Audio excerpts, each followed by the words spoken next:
Nah, yang pertama itu identifikasi kebutuhan. Ya, dari sini kurang lebih nanti Bapak Ibu akan dapat 3 soal. 3 soal nih dari sini. Apa itu identifikasi?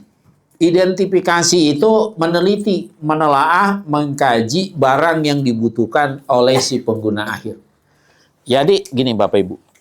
Jadi dari setiap materi ya, gini triknya. Cara Bapak Ibu menebak soal ujian, cukup Bapak Ibu pakai 5W1H. Ya, cara nebaknya nih, ya. 5W1H, ya. 5W1H. Cara nebaknya. Di soal ini, ya, nanti Bapak Ibu bisa nebak soal ujian yang akan keluar, ya. Nanti Bapak Ibu ditanya, siapa yang terlibat? Perencanaan itu siapa yang terlibat? PA, KPA, PPK, dan tim teknis. Ya, PA, KPA, dan tim teknis. Nanti Bapak Ibu ditanya, apa yang harus diperhatikan dalam melakukan identifikasi kebutuhan?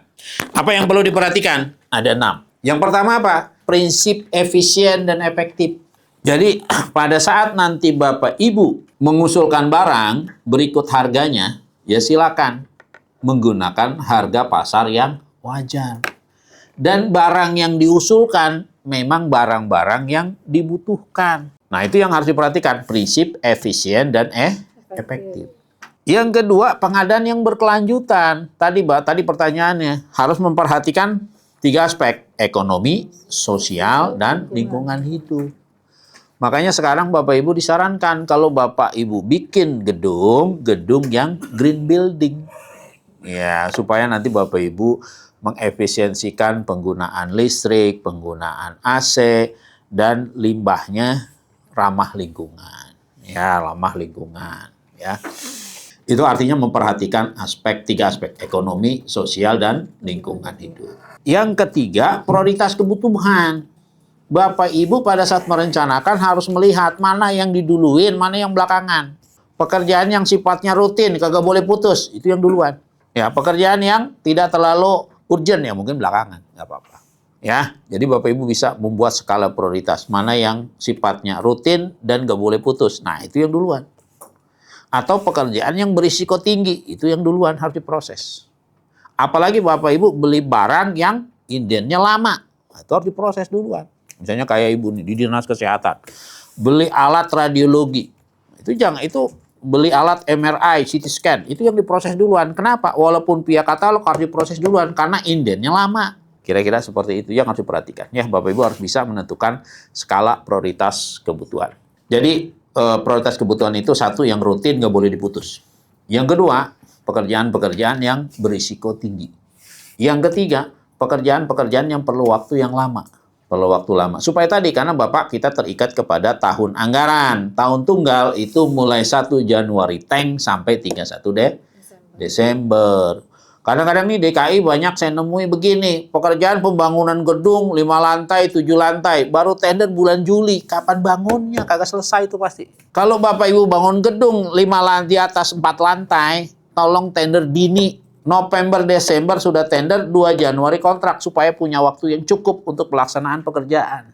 Ya, berarti kagak punya skala prioritas berarti ini pimpinannya karena baru Juni baru ngajuin tender. Pasti pelaksanaannya telat itu. Artinya nggak punya skala prioritas, harusnya punya skala prioritas sejak awal. Mana yang duluan, mana yang belakangan. Itu yang ketiga. Yang keempat, perhatikan barang-barang jasa yang ada di e-katalog. Nah, prioritasnya katalog. Kalau nggak ada katalog, baru metode lainnya. Katalog pun nanti Bapak perhatikan dokumen-dokumennya.